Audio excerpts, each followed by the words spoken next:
الحمد لله نحمده ونستعينه ونستغفره ونؤمن به ونتوكل عليه ونعوذ بالله من شرور أنفسنا ومن سيئات أعمالنا من يهده الله فلا مضل له ومن يضلله فلا هادي له ونشهد أن لا إله إلا الله وحده لا شريك له ونشهد أن سيدنا وسندنا ومولانا محمدا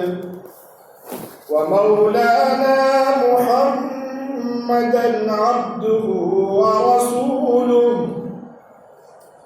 أما بعد فأعوذ بالله من الشيطان الرجيم بسم الله الرحمن الرحيم يا أيها الذين آمنوا توبوا إلى الله توبة نصوحا صدق الله مولانا العظيم قال النبي صلى الله عليه وسلم التائب من الذنب كمن لا ذنب له وصدق رسوله النبي الأمي الكريم ونحن على ذلك لمن الشاهدين والشاكرين والحمد لله رب العالمين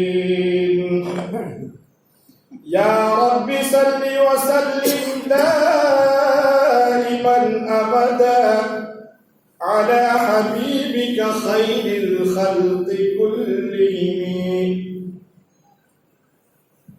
نزدیک سے آجائیے ذرا مل کر بیٹھیں گے تو انشاءاللہ فائدہ ہوگا.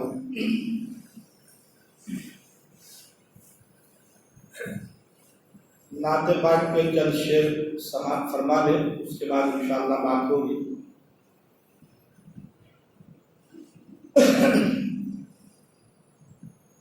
سارے نبیوں کے درجے بڑے ہیں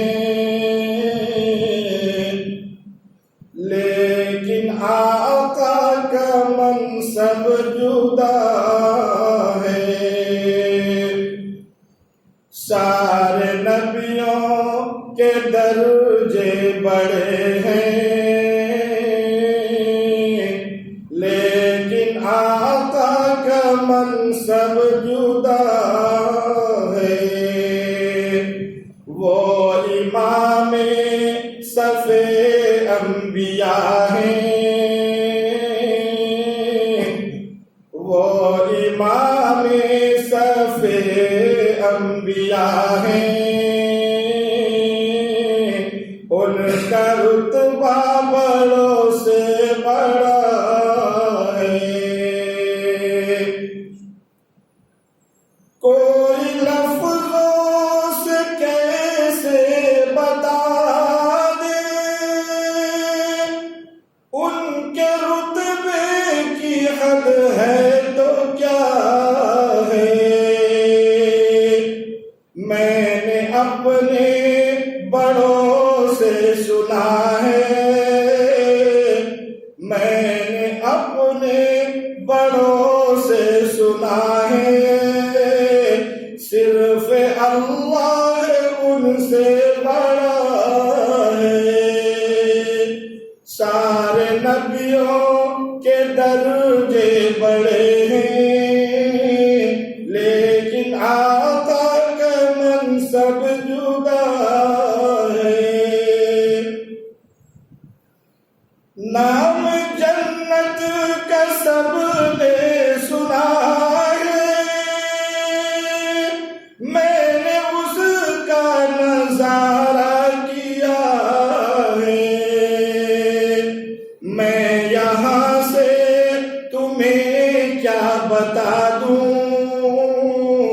میں یہاں سے تمہیں کیا بتا دوں ان کی نگری کی گلیوں میں کیا ہے سارے نبیوں کے درجے بڑے ہیں لیکن آقا کا منصب جدا ہے. یہ آخری شعر ہے. مستقل ان کی چوکھٹ عطا ہو میرے معبود یہ التجا ہے کوئی پوچھے تو یہ کہہ سکوں میں کوئی پوچھے تو یہ کہہ سکوں میں باب جبریل میرا پتا ہے سارے نبیوں کے درجے بڑے ہیں لیکن آقا کا منصب جدا ہے. محترم بزرگوں اور عزیز نوجوانوں السلام علیکم ورحمۃ اللہ وبرکاتہ. اللہ تبارک و تعالیٰ کا لاکھ لاکھ شکر ہے کہ اللہ تبارک و تعالیٰ نے ہمیں یہ رات عطا فرمائی. اللہ کا بھی عجیب قانون ہے کہ اپنے بندوں کو معاف کرنے کے لیے عجیب عجیب طریقے اللہ اختیار کرتے ہیں اور ایسی ایسی راتیں اور ایسے ایسے دن عطا کرتے ہیں کہ انسان سوچ بھی نہیں سکتا کہ میرا رب اور میں اس کا اتنا بڑا گنہگار لیکن پھر بھی معافی کا وقت دے رہا ہے معافی کا موقع دے رہا ہے. آج کی جو رات ہے اس کا معنی ہے لفظ ہے شب برات. یہ فارسی کا لفظ ہے. شب کا معنی ہے رات اور برات کا معنی نجات یعنی نجات والی رات چھٹکارے والی رات معافی والی رات. انسان عبادت کر کے اللہ سے مانگ کر اپنے آپ کو جہنم سے چھٹکارا پا لیتا ہے اور جنت میں داخل ہونے کا مستحق بن جاتا ہے. اسی کو کہتے ہیں شب برات. اس لیے میرے عزیزوں اور دوستوں چند باتیں عرض کرنی ہے مختصر وقت میں کہ اس رات میں ہمیں کیا کرنا چاہیے اور اس رات کی کوئی اہمیت ہے یا نہیں. تو علماء نے لکھا ہے کہ اس رات کی اہمیت ہے. بہت سے لوگوں نے انکار کر دیا ہے کہ بھائی شب برات اور رات کوئی چیز ہے ہی نہیں. تو ایسا نہیں ہے. 10 روایتیں ہیں صحابہ کرام کی اور جلیل القدر صحابہ ہیں. 10 روایتیں ہیں اس میں سے بہت سی روایتیں ضعیف بھی ہیں کمزور ہیں سند کے اعتبار سے. محدثین کی رائے یہ ہے کہ جب کوئی 1-2 روایت سند کے اعتبار سے ضعیف ہو کمزور ہو اور اس کی تائید میں اور اپنی زبان میں اس کے سہارے کے لیے اور دوسری بہت سی حدیثیں ہوں تو اس کی جو کمزوری ہے وہ دور ہو جایا کرتی ہے. تو 10 حدیثیں ہیں شب برات کے فضیلت کے اوپر. اس رات میں ہمیں نفل عبادت کرنی چاہیے قرآن کی تلاوت کرنی چاہیے جتنا ہو سکے نفل نماز پڑھیں قرآن کریم کی تلاوت کریں درود شریف پڑھیں. اسی طریقے سے تسبیحات کریں یہ استغفار کی تسبیحات پڑھیں. جتنا ہو سکے ہم اللہ کی عبادت کریں. خرافات میں گھومنے پھرنے میں ادھر ادھر کی باتوں میں یہ مبارک رات کو ضائع نہ کریں اس لیے کہ وقت بہت قیمتی ہے. ایک بار جو وقت ختم ہو جائے پھر دوبارہ یہ وقت نہیں آئے گی. سدا دور دورہ لگاتا نہیں اور گیا وقت پھر ہاتھ آتا نہیں. جو وقت ختم ہو گیا وہ ختم ہو گیا. گزشتہ شب برات میں بہت سے ایسے لوگ ہوں گے جو آج شب برات میں نہیں. یہ ہمارا تجربہ ہے. اس لیے میرے عزیز اور دوستو، اور یہ بھی یاد رکھیں کہ پوری رات جاگنا کوئی ضروری نہیں ہے. یہ پوری رات میں کوئی بھی ایک حصہ آپ کو عبادت میں نصیب ہو جاوے. بعض لوگ سوچتے ہیں کہ بھائی پوری رات جگیں گے اور عبادت میں مشغول رہیں گے تو ہی ہم کو اس رات کی برکت ملے گی ورنہ نہیں ملے گی. ایسا کچھ نہیں. مغرب سے یہ رات کی برکتیں شروع ہوتی ہیں اور صبح صادق تک ان اوقات میں سے جو بھی حصہ بشاشت کے ساتھ اور اچھی طریقے سے، یہ نہیں کہ سوتے سوتے ہم عبادت کریں، نیند بھی آ رہی ہے پھر بھی پڑھ رہے ہیں، ایسی عبادت اللہ کو منظور نہیں. جہاں تک بشاشت ہے، صحت ساتھ دے رہی ہے، نیند ساتھ دے رہی ہے، وہاں تک ہم عبادت کریں.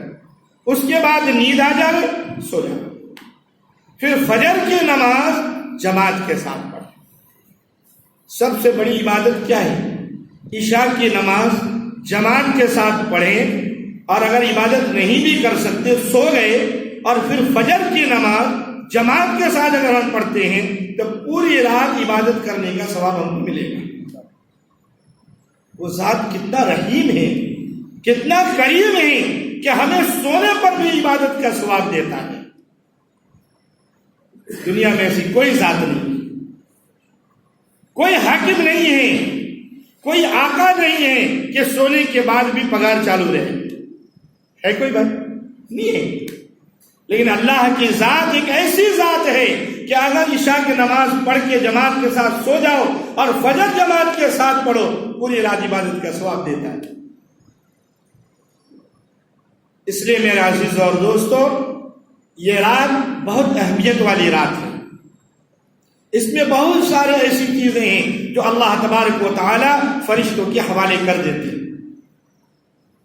کتابوں میں آتا ہے کہ آسمانوں کے اوپر ہمارا جو نام ہے وہاں مردوں میں لکھا ہوا ہے، اور زمین پر ہم زندہ گھوم رہے ہیں، فرشتے ہنستے ہیں یہ کیسا اللہ کا بندہ ہے، اس کا نام آسمانوں پر مردوں کے فہرست میں لکھا ہوا ہے، اور یہ گھر بنانے میں مصروف ہے، یہ شادی رچانے میں مصروف ہے، یہ دنیا کے کاروبار میں مصروف ہے. اسے معلوم نہیں ہے کہ ابھی تجھے دنیا چھوڑ دینا ہے.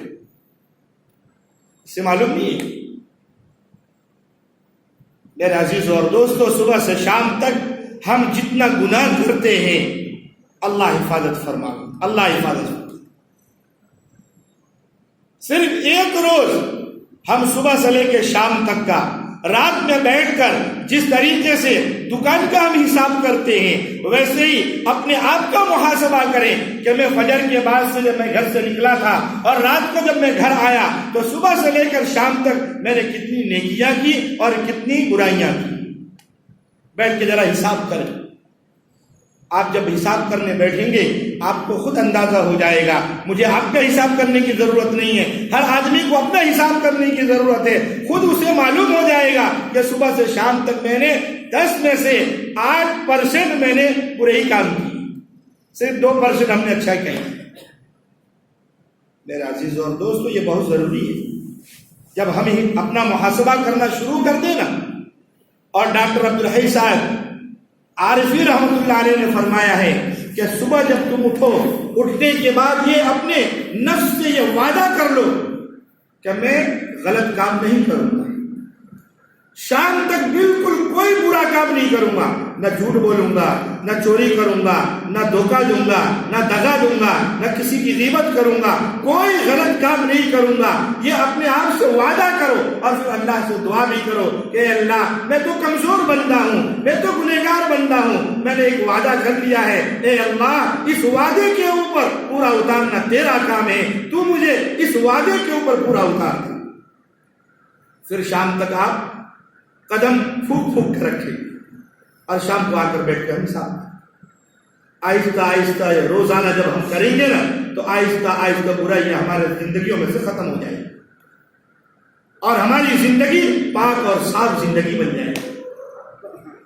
صحابہ کرام بھی تو ہمارے جیسے انسان تھے نا، اور جتنے اللہ والے گزرے وہ بھی تو ہمارے جیسے انسان تھے نا، وہ فرشتے تو نہیں تھے، وہ کس طریقے سے برائیوں سے بچ جاتے تھے۔ اگر ہم اپنا آپ کو بچانا چاہیں تو بچا سکتے ہیں۔ یہ رات آئی ہے، اس کے بعد رمضان المبارک آنے والا ہے، اس میں ہر رات جو ہے اس رات جیسی ہے، پھر اس مبارک مہینے میں شب قدر آنے والی ہے۔ یہ سب راتیں جو آتی ہیں یہ اللہ کا کرم ہے ہمارے اوپر کہ ہمیں موقع دے رہے ہیں، ہمیں ڈھیل دے رہے ہیں کہ بھائی ان راتوں میں اب بھی تم معافی مانگ لو، اپنے گناہوں کو بخشوا لو۔ اور وہ کریم اتنا کریم ہے کہ اللہ اکبر، اس کی کرم کا کیا کہیں کہ ہم پوری زندگی کے گناہ اس کے پاس لے کر آویں، پوری زندگی کی گناہ اللہ کے سامنے، اور ایک بار اپنے سر کو سجدے میں رکھ لیں، ایک بار پوری زندگی کے گناہ کو پورا کے پورا مٹا دے گا، ختم کر دے گا۔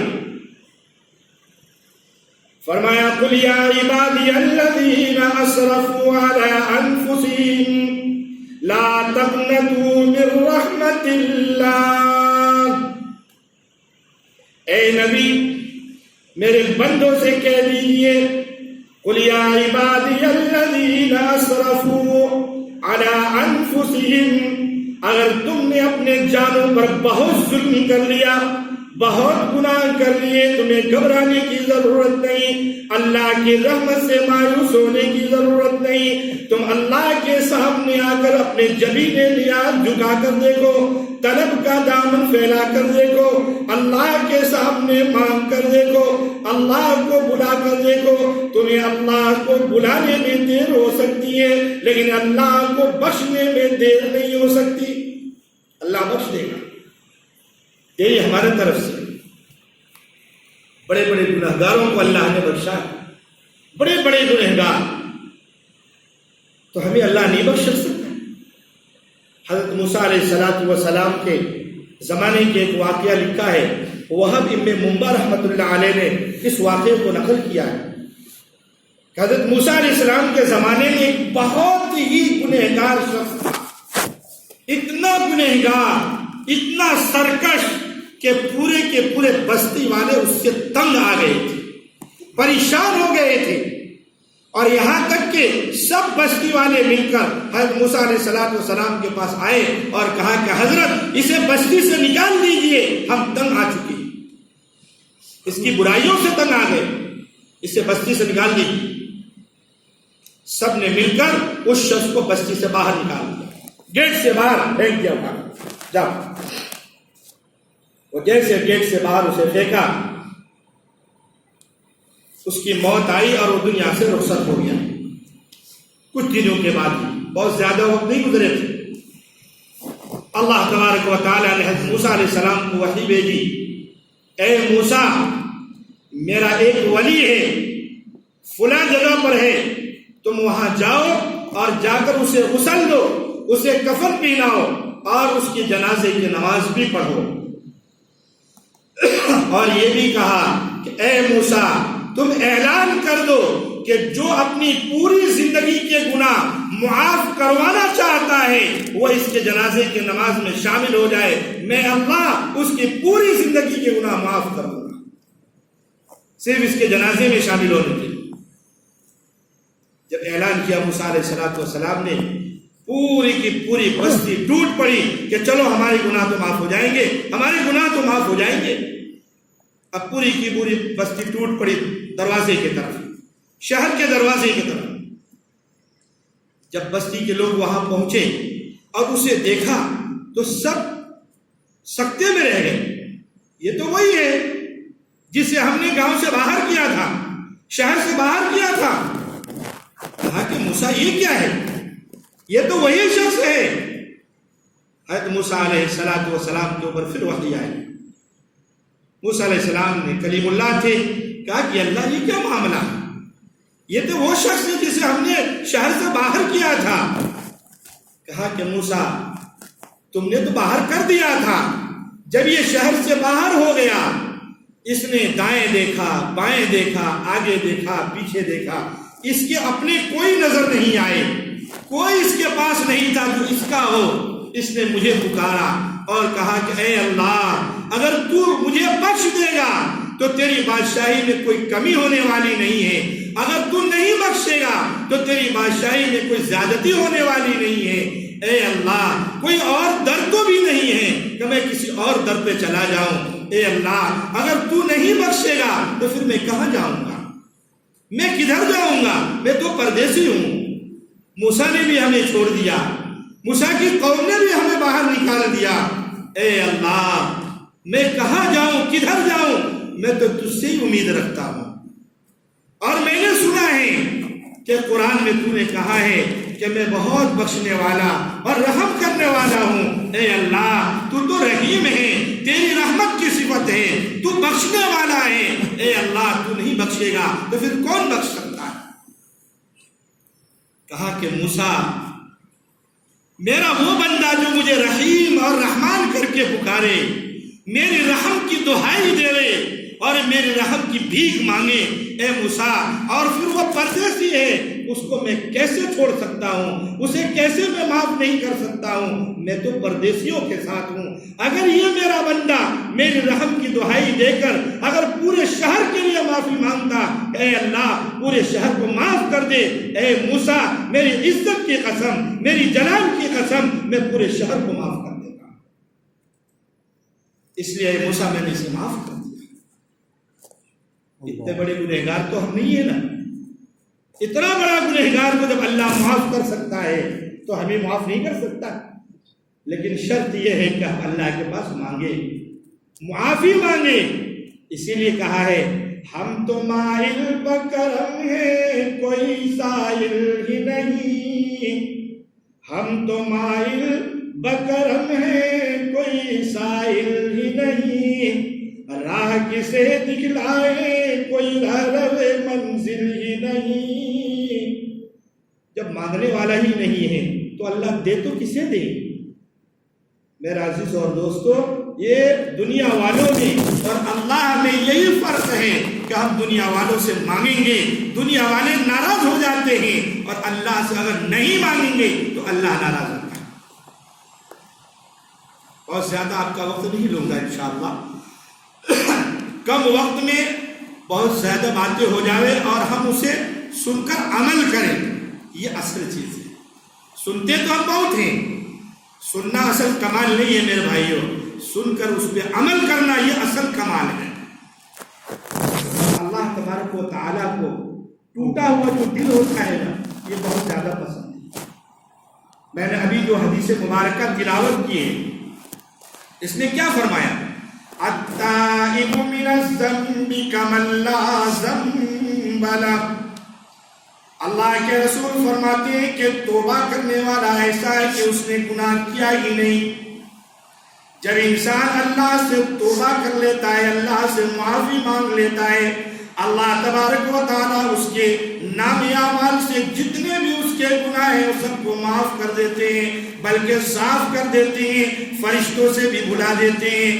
جس زمین پر اس نے گناہ کیا ہے اس زمین کو بھی بھلا دیتے ہیں، اور جس صحیفے میں لکھا گیا ہے وہ صحیفے بھی صاف ہو جاتے ہیں۔ دنیا کی ایک قاعدہ ہے کہ ہمارا کیس جب دنیا کے کورٹوں میں چلتا ہے، اگر صلح صفائی ہو گئی اس کے باوجود وہ لکھت روپ میں وہاں رہتا ہے، آپ جب چاہے وہ فائل اوپن کر سکتے ہیں۔ لیکن اللہ کے قاعدے اور اصول ایسے ہیں کہ جب کوئی بندہ کوئی گناہ کرتا ہے اور پورے گناہ سے فائل بھر جاتے ہیں، لیکن جب وہ توبہ کر لیتا ہے، معاف کر لیتا ہے، تو پھر ہمیشہ زندگی کے لیے، قیامت تک کے لیے اس کو مٹا دیا جاتا ہے، وہ پھر باقی نہیں رہتا، وہ ختم ہو جاتا ہے۔ اس لیے میرے بھائیوں، اللہ کے سامنے ہم معافی مانگیں، اپنے گناہوں کی معافی مانگیں، اپنے لیے مانگیں، اپنے ماں باپ کے لیے مانگے، اپنے رشتہ داروں کے لیے مانگے، اپنے بچوں کے لیے مانگے، اپنے محلے والوں کے لیے مانگے، اور پوری کی پوری امت کے لیے مانگے۔ یہ بہت ضروری ہے۔ انبیاء کرام، صحابہ کرام، انبیاء کرام تو معصوم تھے اور صحابہ کرام مغفور۔ یہ صحابہ سے گناہ ہوتے تھے لیکن اللہ معاف کر دیتا تھا۔ ایمان کی شان یہی ہے کہ مومن گناہ کرتا نہیں ہے، اس سے گناہ ہو جاتے ہیں، اور جب گناہ ہو جاتے ہیں تو وہ گناہ پر باقی نہیں رہتا، فوراً توبہ کر لیتا ہے. یہ مومن کی شان ہے. تو صحابہ اتنی ساری محنت کرنے کے باوجود وہ کہتے تھے کہ میں بہت بڑا گنہگار ہوں، میں بہت بڑا گنہگار ہوں. اب بڑے بڑے اللہ والوں نے بھی یہی کیا. ایک جگہ پر کہیں زلزلہ پر زلزلہ آ رہا تھا، بہت زلزلے آ رہے تھے، بہت بڑے اللہ والے تھے. انہوں نے کہا کہ ایسا لگتا ہے کہ میرا گناہ بہت زیادہ ہو گیا ہے، جس کی وجہ سے یہ دھرتی کانپ رہی ہے، اسے کسی لقمے تر کی ضرورت ہے. اس لیے میں جب دنیا سے چلا جاؤں گا اور میں جب مر جاؤں گا، میں اس دھرتی میں چلا جاؤں گا، اس دھرتی کو سکون مل جائے گا. اللہ والے اپنے آپ کو گنہگاری سمجھتے ہیں، لیکن ہماری حالت کیا ہے کہ ہم اپنے آپ کو بہت بڑا پارسا سمجھتے ہیں. صبح سے شام تک ہزاروں ہم غلطی کریں گے، لیکن ہم یہ سمجھتے ہیں کہ نہیں ہم تو بہت بڑے اللہ والے، ہم نیک ہیں. دیکھیے امید اور خوف یہ دو کے بیچ میں ہماری زندگی ہے. اب اللہ سے ڈرتے بھی رہیں اور اللہ سے امید بھی کریں کہ جنت اللہ ہی دے گا، کیونکہ اللہ جہاں غفور الرحیم ہے وہاں قہار بھی ہے، جہاں ستار ہے وہاں جبار بھی ہے. دونوں صفت اس کی ہے، جب چاہے وہ پکڑ سکتا ہے اور جب چاہے وہ معاف کر سکتا ہے. ایک آخری واقعہ سنا کر بات ختم کرتا ہوں.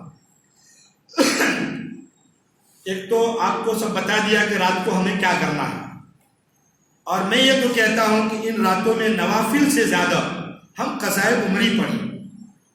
اگر نوافل نہیں پڑھیں گے تو اللہ ہمیں پوچھے گا نہیں کہ تم نے نفل پڑھا تھا یا نہیں پڑھا تھا، لیکن ہمارے ذمے جو فرض نمازیں باقی رہ گئی ہیں، جو قضا ہو گئی ہیں، جو غفلت میں رہ گئی ہیں، وہ اگر ہم نہیں پڑھیں گے تو اللہ کی یہاں پوچھ ہوگی. تو یہ جو راتیں آتی ہیں اللہ سے مغفرت مانگ لیں، اور 1 گھنٹہ 2 گھنٹہ 1.5 گھنٹہ جتنا بشاشت سے ہو سکے آپ قضائے عمری پڑھیں. اور کیسے پڑھنا ہے وہ آپ کے امام صاحب ہیں، الحمدللہ ہم سے زیادہ جانتے ہیں، ہم سے بڑے ہیں، ان سے آپ پوچھ لیجئے کہ کیسے قضائے عمری پڑھی جاتی ہے.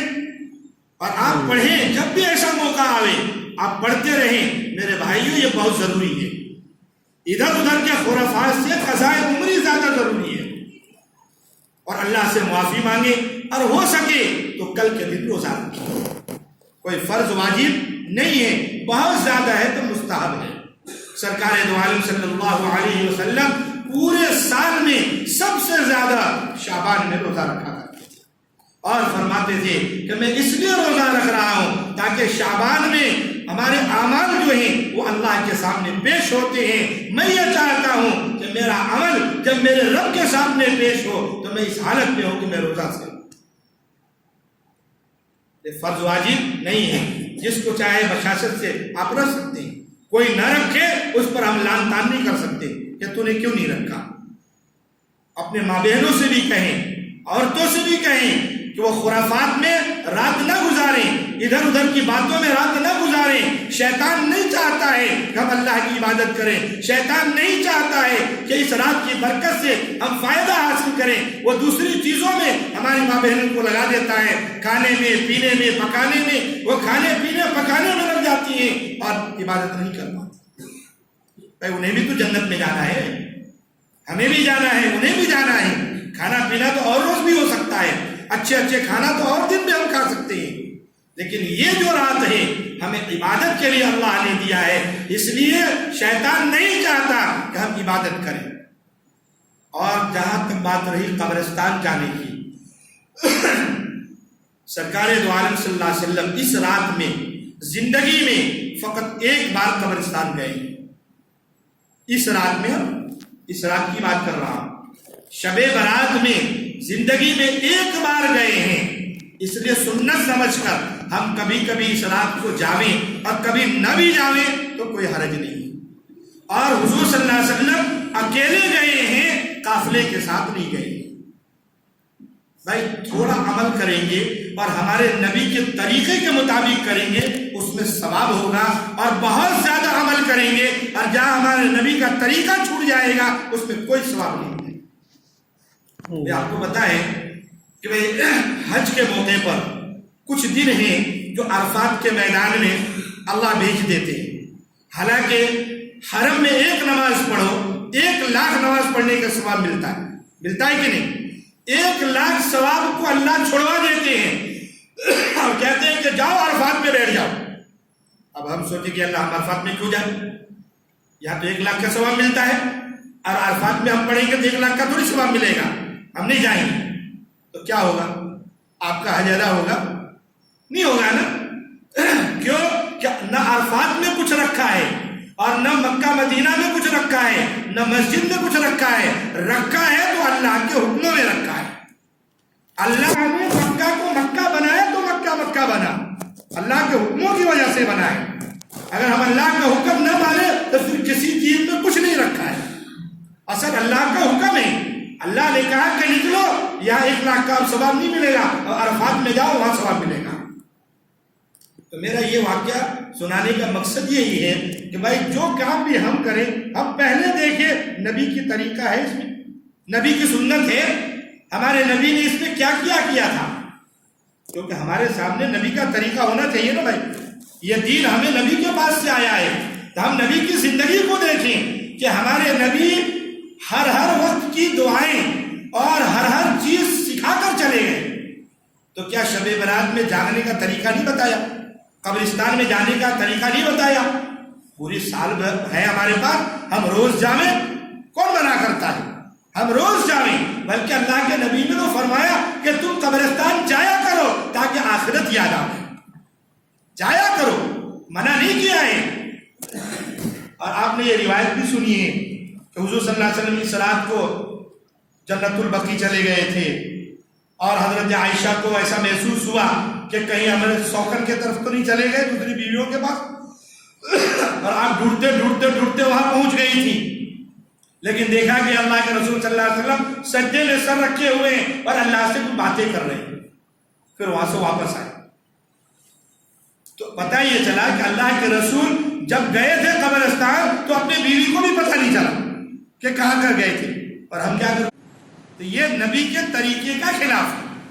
پھر آپ کی مرضی, آپ کو جیسا کرنا ہے آپ کر سکتے ہیں. ہمارا کام بتا دینا ہے کہ یہ طریقہ نبی کے طریقے کے خلاف ہے, ہم قبرستان جائیں. اور دوسری چیز یہ بھی کہ نوافل عبادت اجتماعی اللہ کو محبوب نہیں ہے, انفرادی محبوب ہے, الگ الگ طریقے سے. اب آپ ایک مثال سے بات سمجھیں. ایک پرائم منسٹر نے ہمیں بلایا اور کہا کہ امام صاحب ذرا آنا گھر پہ, آپ سے کام ہے. ٹھیک ہے.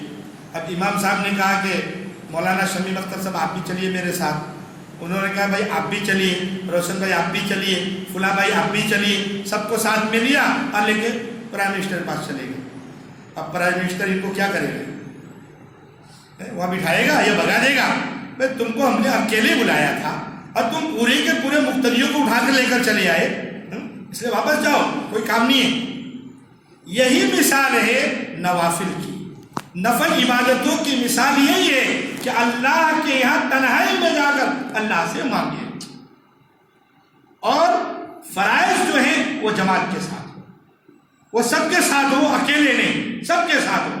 اور نوافل قرآن پڑھیں, اپنے گھروں میں بیٹھ کر پڑھیں, تاکہ آپ کو دیکھ کر آپ کی بیوی پڑھے, آپ کو دیکھ کر آپ کی بیٹی پڑھے, اور آپ کی بہنیں پڑھیں وہاں بیٹھ کر, انہیں بھی اٹھاؤ اور انہیں بھی کہو کہ تم بھی قرآن پڑھو. آپ یہاں پڑھیں گے اور وہاں آرام سے سو جائیں گے. کیا فائدہ؟ آپ جنت میں جانا چاہتے ہیں اور آپ کا گھرانہ جنت میں نہیں جاوے, ایسا ہم نہیں چاہتے. اس لیے گھر میں ہم عبادت کریں. ہاں ہو ٹھیک ہے, ایک آدھ دو آدمی بیٹھ کے مسجد میں عبادت کر سکتے ہیں, لیکن انفرادی عبادت یہ نبی کی سنت ہے, یہ ہمارے نبی کا طریقہ ہے. اس لیے میں اکثر بتایا کرتا ہوں کہ تھوڑا عمل کرو, نبی کے طریقے کے مطابق کرو, نبی کے اتباع کے ساتھ کرو, اس پر ثواب ملے گا. اور پوری رات اگر ہم عبادت کریں گے, نبی کے طریقے کے خلاف کریں گے, کوئی ثواب نہیں ملے گا. اب آخری میں واقعہ سنا کر اور بات ختم کرتا ہوں. اللہ جب کسی کو معاف کرنے پر آتا ہے تو کیسے کیسے گنہگاروں کو معاف کر دیتا ہے, کیسے کیسے. ایک ایسا بدنام زمانہ انسان تھا جس کو اللہ نے کیسے معاف کیا. ایک اللہ والی تھی جو حسن بصری رحمۃ اللہ علیہ کے درسگاہ میں جایا کرتی تھی, بہت بڑی اللہ والی. ان کی شاگردہ تھی حضرت حسن بصری رحمۃ اللہ علیہ.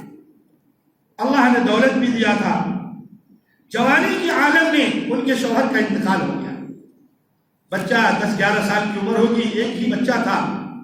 انہوں نے سوچا کہ اب دوسری میں شادی کروں گی تو دوسری شادی کے بعد نہ جانے کیسا شوہر آئے گا، اس بچے کی زندگی کا کیا ہوگا، نہ جانے اس کے ساتھ کیا ویوہار کرے گا، کیسا معاملہ کرے گا، اس لیے انہوں نے شادی نہیں کی۔ سرکار دو عالم صلی اللہ علیہ وسلم نے فرمایا کہ جو اپنے بچے کی پرورش کے لیے اگر زندگی بھر شادی نہیں کرتی اور اپنی عزت کو سنبھال کے رکھتی ہے، وہ عورت پوری زندگی غازی جس طریقے سے ہوتا ہے جہاد میں لڑنے والا، اس کو جو ثواب ملتا ہے وہ ثواب اس عورت کو ملے گا۔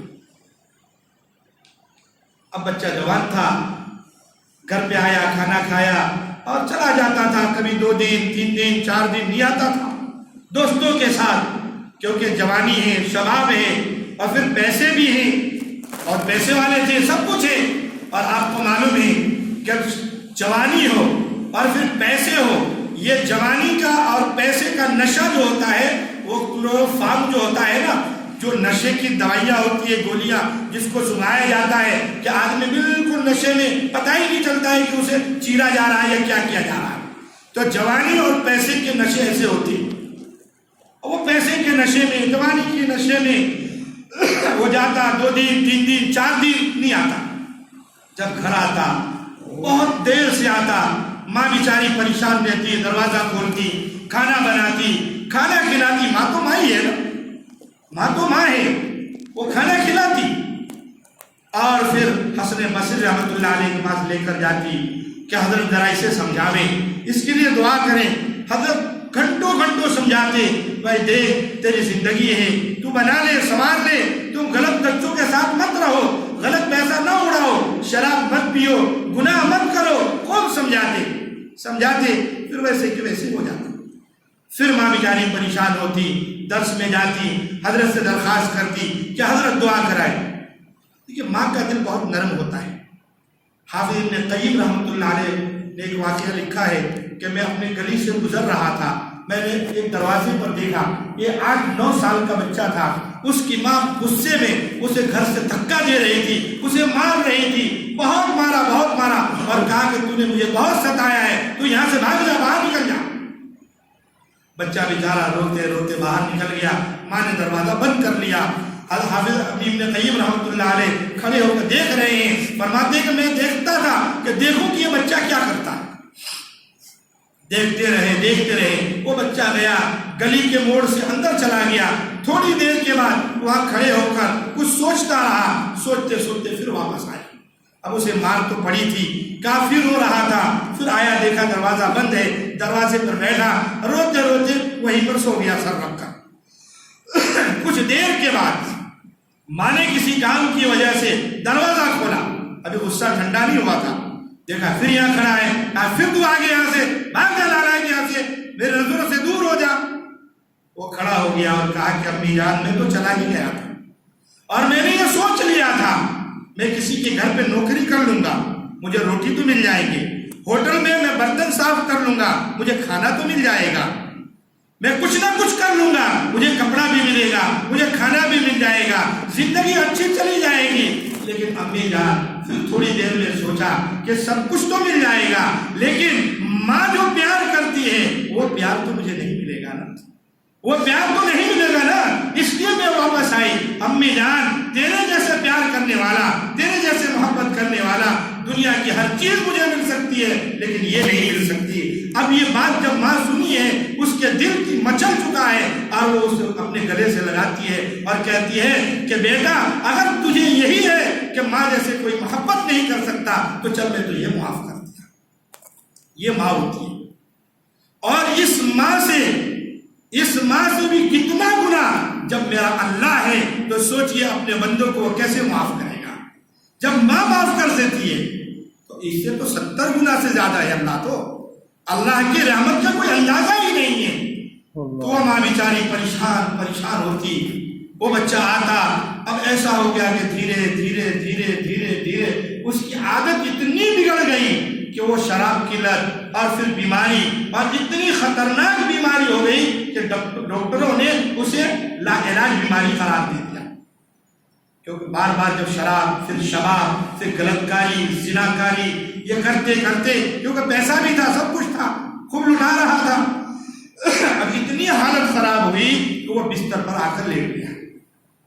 اماں نے بہت سمجھایا کہ بیٹا تو نے کیا حالت کر لی ہے، کس طریقے سے اپنی حالت کو بگاڑ دیا ہے۔ اتنا حضرت سمجھاتے ہیں، میں اتنی سمجھاتی ہوں، آخر کیا بات ہے، تو کیوں نہیں سمجھتا ہے؟ اب اس کے دل میں آہستہ آہستہ یہ بات سمجھ میں آئی، کہا کہ امی جان اب مجھے سمجھ میں بات آ رہی ہے، اب میں تو بہت بیمار ہو چکا ہوں، میں بستر سے اٹھ نہیں سکتا، تو مجھے لے کے جا نہیں سکتی، ایسا کر جا حسن بصری کو بلا لا، جا حسن بصری کو بلا لا، وہ آ کر مجھے توبہ کی تلقین کریں گے اور میں توبہ کر لوں گا۔ دیکھیے ماں کتنے بار گئی تھی، بچے کے لیے دھکے کھائی تھی، واپس جاتی ہے اپنے جگر کے ٹکڑے کے لیے اپنے سینے پر ہاتھ رکھ کر اور پتھر دل بن کر جاتی ہے کہ نہ جانے حضرت واپس کر دیں گے، کیا کہیں گے، کیا نہ جواب دیں گے، لیکن بچے کی بات ہے۔ گئے حضرت ابھی کھانا کھا کر اور لیٹنے جا رہے تھے، کیونکہ اٹھنے کے بعد ان کو سبق پڑھانا تھا۔ اس نے دروازے میں دستک دیا، پوچھا کون؟ کہا کہ آپ کی شاگردہ ہوں۔ اور کیا بات ہے؟ کہا کہ میرا بچہ آخری اسٹیج پر ہے اور وہ آخری درجہ ہے، وہ دنیا سے جانے والا ہے، آپ حضرت چلیے اور توبہ کرا دیجیے۔ حضرت نے سوچا کہ بھائی ایک نہیں دو نہیں 10 بار اسے توبہ کرایا ہوں، ایک ایک گھنٹہ اس کے پیچھے لگایا ہوں، وہ میرے بھی وقت ضائع کرے گا، تیرے بھی وقت ضائع کرے گا، اس لیے حضرت نے کہا کہ میں نہیں جاتا میں نہیں آتا اس کے پاس۔ جاتے جاتے اس لڑکے نے یہ بھی کہا تھا کہ امی جان اگر تیرے واپس آنے سے پہلے میں دنیا سے چلا جاؤں تو حسن بصری سے کہنا کہ میری جنازے کی نماز بھی پڑھا دینا۔ وہ ماں کہنے لگی کہ حضرت آپ نہیں جا رہے ہیں تو اچھا ٹھیک ہے، یہ بات بھی سن لیجیے کہ میرے بچہ نے کہا ہے کہ اگر میں مر جاؤں تو میری جنازے کی نماز آپ پڑھا دیجیے گا۔ حضرت نے کہا کہ میں اس کے جنازے کی نماز بھی نہیں پڑھاؤں گا، اس لیے کہ وہ بے نمازی ہے، زندگی میں ایک بھی نماز نہیں پڑھا ہے۔ اس زمانے کے بہت سے علماء ایسے تھے جو بے نمازی کے جنازے کی نماز نہیں پڑھاتے تھے۔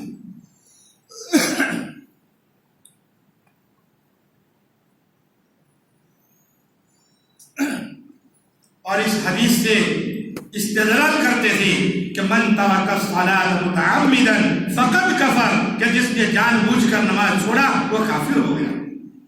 یہ تو ہمارے اور آپ کے امام اعظم ابو حنیفہ رحمۃ اللہ علیہ کی یہ شفقتیں ہیں کہ انہوں نے کہا کہ نہیں کافر نہیں ہوتا، کفر تک پہنچ جاتا ہے۔ انہوں نے کہا کہ اس نے زندگی میں ایک نماز بھی نہیں پڑھی، میں بے نمازی کا جنازہ کی نماز نہیں پڑھاتا۔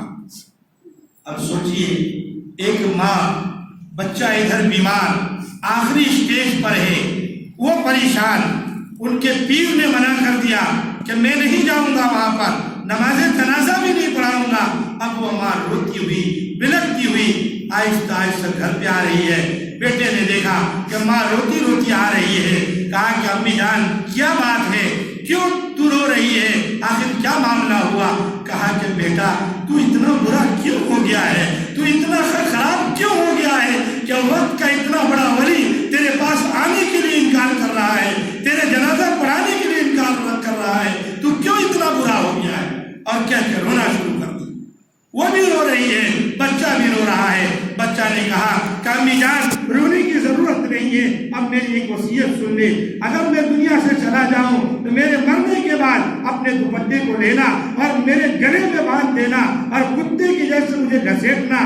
پوچھا ماں نے کہ بیٹا ایسا کیوں، آخر کیا بات ہے کہ تو میرا دل کا ٹکڑا ہے، جگر کا ٹکڑا ہے، تیرے کو کتے جیسا میں کیوں گھسیٹوں؟ کہا کہ امی جان یہ اس لیے تاکہ دنیا والوں کو یہ پتہ چل جائے کہ ماں باپ کا نافرمان اور اللہ کا نافرمان اس کی سزا یہی ہے کہ اسے کتے جیسے گھسیٹا جائے۔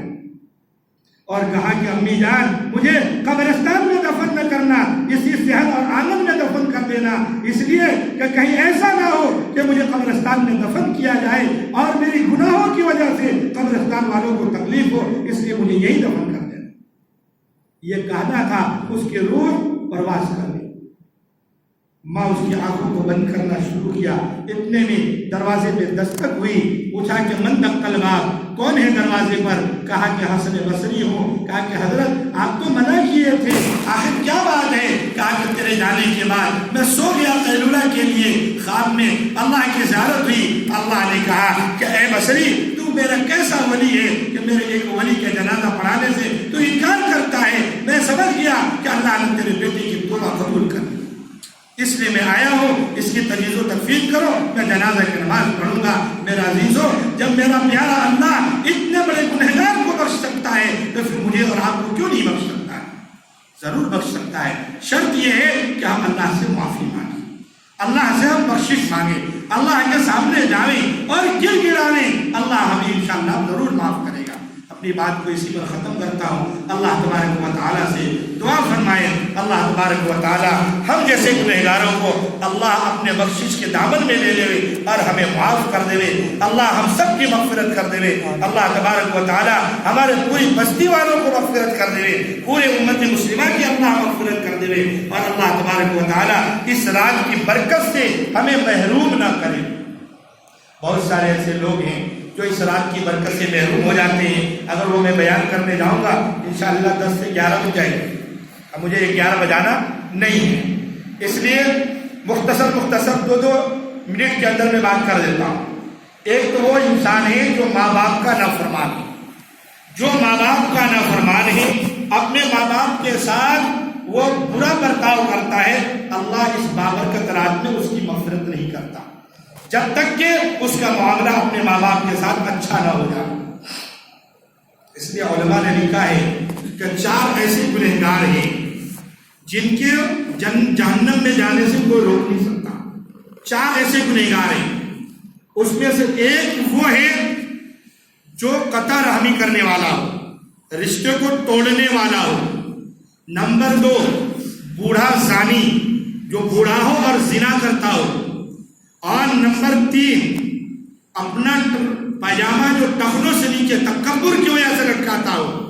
اور نمبر 4 چوتھا وہ آدمی ہے کہ جو اپنے جو دل کے اندر کینہ کہتے ہیں نا، کینہ کپٹ رکھنے والا، کہ بھائی بدلے کی بھاونا اندر ہوتا ہے، بدلے کا جذبہ ہوتا ہے کہ جب میں موقع ملے گا میں اسے مار دوں گا، میں اسے بدلہ لے لوں گا۔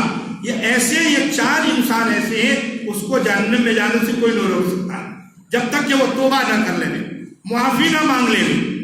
اور 4 شخص ایسے ہیں جنہیں جنت میں جانے سے کوئی نہیں روک سکتا۔ ایک وہ شخص، ایک وہ عورت ہے جس نے اپنی پوری صلاحیت اپنے شوہر کے لیے اوپر نچھاور کر دیا، پوری صلاحیت، پوری خوشی، یہاں تک کہ جب اس کا شوہر دنیا سے گیا تو اس سے راضی ہو کر گیا۔ اس عورت کو بھی جنت میں جانے سے کوئی روک نہیں سکتا۔ دوسرا وہ شخص جو بہت زیادہ بچوں والا ہو، جس کے بہت زیادہ بچے ہیں اور وہ حلال کما کر اپنے بچوں کا پیٹ بھرتا ہو، حرام نہیں کماتا ہو، یعنی کہ میرے بچے زیادہ ہیں چلو 2 نمبر کا کام کر لوں، ادھر ادھر کر لوں، ہیرا پھیری کر لوں اور اس کے پیٹ بھروں، نہیں، بلکہ زیادہ بچے ہونے کے باوجود بھی وہ حلال کما کر ان کا پیٹ بھرتا ہو اور ان کی پرورش کرتا ہو، اس شخص کو بھی جنت میں جانے سے کوئی چیز روک نہیں سکتی۔ اور تیسری چیز صلہ رحمی کرنے والا، آپس میں تعلق کو جوڑنے والا۔ اور چوتھی چیز وہ تائب، وہ توبہ کرنے والا جو اپنے گناہوں سے توبہ کرنے کے بعد گناہوں کے طرف اس کا لوٹنا اتنا ہی مشکل ہے جتنا دودھ کا اپنے تھن میں لوٹنا مشکل ہے۔ بھائی بھینس کا دودھ نکالے اس کو اس کے تھن میں واپس ہم لوٹا سکتے نہیں لوٹا سکتے، ایسے ہی اپنے گناہوں سے اس شرط پر انسان توبہ کرے کہ گناہوں کے طرف لوٹنا اتنا ہی مشکل ہو جائے جتنا اس دودھ کا اپنے تھن میں لوٹنا مشکل ہے۔ یہ 4 شخصوں کو کوئی جنت میں جانے سے روک نہیں سکتا ہے۔ اور بھی بہت سارے لوگ ہیں، آپ کے امام صاحب موجود ہیں، بڑے عالم ہیں، اللہ تعالیٰ ان کی عمر میں برکت عطا فرمائے اور ان کے فیض سے ہم تمام کو مستفید ہونے کے اللہ توفیق عطا فرمائے۔ یہ تو ان کا بڑکپن ہے، تواضع ہے کہ مجھ جیسے چھوٹے کو بٹھا دیا، ورنہ آج کل اس رات کو امام لوگ کسی کو بٹھاتے نہیں، وہ خود ہی بیان کرتے، لیکن اللہ ان کو جزائے خیر عطا فرمائے اور ان کے علم سے آپ لوگوں کو بھرپور فائدہ اٹھانے کی توفیق عطا فرمائے. آپ لوگ ان کی قدردانی کریں اور ایسے لوگ بار بار ملا نہیں کرتے. اب اللہ تعالیٰ سے دعا کر لیں, درود شریف پڑھ لیں. اللہ تبارک و تعالیٰ ہمارے لیے, اپنے لیے اور تمام لوگوں کے لیے, اپنے ماں باپ کے لیے اور اپنے محلے کے لیے, مسجد کی آباد کرنے کے لیے سب کے لیے دعا کر لیں. درود شریف پڑھ لیں. اللهم صل على سيدنا مولانا محمد وعلى آل سيدنا مولانا محمد وعلى آل سيدنا مولانا محمد وبارك وسلم. اللهم بارك على سيدنا محمد وعلى آل سيدنا محمد كما باركت على إبراهيم وعلى آل إبراهيم إنك حميد مجيد. الہ العالمین ہمارے گناہوں کو معاف فرما. الہ العالمین ہم نے بہت گناہ کیے ہیں, ہم نے بہت قصور کیے ہیں, صبح سے شام تک ہم گناہ کرتے رہے. اے اللہ آپ دیکھتے رہے اور ہم گناہ کرتے رہے. اے پروردگار عالم ہم دنیا والوں سے چھپا چھپا کر گناہ کرتے ہیں اور آپ کو بھول جاتے ہیں کہ آپ تو ہمیشہ دیکھ رہے ہیں, آپ سے ہم کیسے چھپا سکیں. اے اللہ ہم دنیا والوں سے شرم کرتے ہیں, آپ سے شرم نہیں کرتے. اے اللہ ہمیں معاف فرما دیجیے, ہمیں معاف فرما دیجیے, ہمیں معاف فرما دیجیے. اے اللہ پورے مجمع کی مغفرت فرما دیجیے, پورے مجمع کی مغفرت فرما دیجیے. اے اللہ یہ رات آپ نے نصیب کیا ہے, ہمیں توفیق دی ہے اس میں بیٹھنے کے لیے. اے اللہ عبادت کی بھی توفیق دے دیجیے. اے اللہ آپ اگر توفیق نہ دیں ہم عبادت نہیں کر سکتے, آپ اگر توفیق نہ دیں آپ سے ہم مانگ بھی نہیں سکتے. اے اللہ ہماری گناہوں کے بدولت توفیق نہ چھینیے. اے اللہ ہمارے قصوروں کی بدولت توفیق نہ چھینیے. اے اللہ ہمیں اس رات کو عبادت کرنے کی توفیق عطا فرمائیے. اے اللہ ہماری پوری زندگی کی جتنے بھی گناہ ہیں سب کے اوپر معافی کی قلم پھیر دیجیے. اے اللہ ہمیں معاف کر دیجیے. اے اللہ ہمیں معاف کر دیجیے. اے اللہ ہمیں ایک اور نیک بنا دیجیے.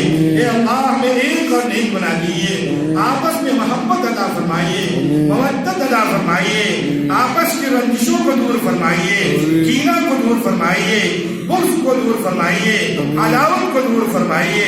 اے اللہ اگر ہمارے گناہوں کو آپ لوگوں کے سامنے لا کر رکھ دیں, اے اللہ یہ لوگ جو کرسی پہ بٹھاتے ہیں اپنے پلکوں پہ بٹھاتے ہیں, اے اللہ یہ ہمیں تھو کرے اور ہمیں پیروں تلے روٹ ڈالے. اے اللہ آپ نے ہمارے گناہوں کی ستاری کی ہے. اے اللہ غفاری کا معاملہ فرما دیجیے, رحم کا معاملہ فرما دیجیے, کرم کا معاملہ فرما دیجیے, عفو و درگزر کا معاملہ فرما دیجیے. اے پروردگار عالم آپ اگر پکڑنے پر آئے تو ہم بچ نہیں سکتے. اے پروردگار عالم ہم تو نہایت کمزور ہیں, یہ معمولی گرمی برداشت نہیں کر سکتے. اے اللہ جہنم کی آگ کیسے برداشت کریں گے. اے اللہ قبر کی گرمی کیسے برداشت کریں گے. یہ معمولی سی گرمی قیامت کی گرمی کیسے برداشت کریں گے. اے مولا کریم جب 7 سورج ہوں گے, سوا نیزے پہ سورج ہوگا, اے اللہ اس وقت ہمارا کیا حال ہوگا. اے پروردگار عالم اپنے عرش کا سایہ نصیب فرما دیجیے گا, اپنے عرش کا سایہ نصیب فرما دیجیے گا. اے مولا کریم ہم اس قابل تو نہیں ہیں کہ آپ سے کچھ مانگیں, کیونکہ ہم نے بہت آپ کی نافرمانی کی ہے. آپ کے نبی کا بھی ہم نے طریقہ توڑا ہے, سنتوں کا پامال کیا ہے. لیکن اے پروردگار عالم ہم آپ کے در کو چھوڑ کر اور کہاں جائیں, اور کون سا در ہے. اگر آپ نے بھی ہمیں چھوڑ دیا, آپ نے بھی ہمیں دھتکار دیا, اے مولا کریم ہم کہاں جائیں گے, ہم کس کے پاس جائیں گے, اور کون ہمیں بھیک دے گا. آج پوری دنیا کے لوگ ہمیں دھکے دے رہے ہیں, ہمیں خراب کر رہے ہیں, ہمیں کہہ رہے ہیں کہ مسلمان خراب ہیں, مسلمان برے ہیں. اے اللہ اگر تو بھی دھکا دے دے, دنیا والے بھی دھکا دے رہے ہیں, اے اللہ ہم کہاں جائیں گے. یہ امتی ہے جس کے لیے تیرے محبوب نے راتوں کو آنسو بہائے ہیں, پیڑ پر پتھر باندھے ہیں. اے پروردگار عالم آج اس نبی کی امت لٹ رہی ہے, اس کے ماں بہنوں کی عزتیں پامال ہو رہی ہے. آج لوگ ان کی چھوٹی چھوٹی بچیوں کی عزت کو لوٹ رہے ہیں۔ اے اللہ آج شام کے اندر چھوٹے چھوٹے بچوں کے چیتڑے ہو رہے ہیں۔ اے اللہ رحم کا معاملہ فرما، امت پر کرم کا معاملہ فرما۔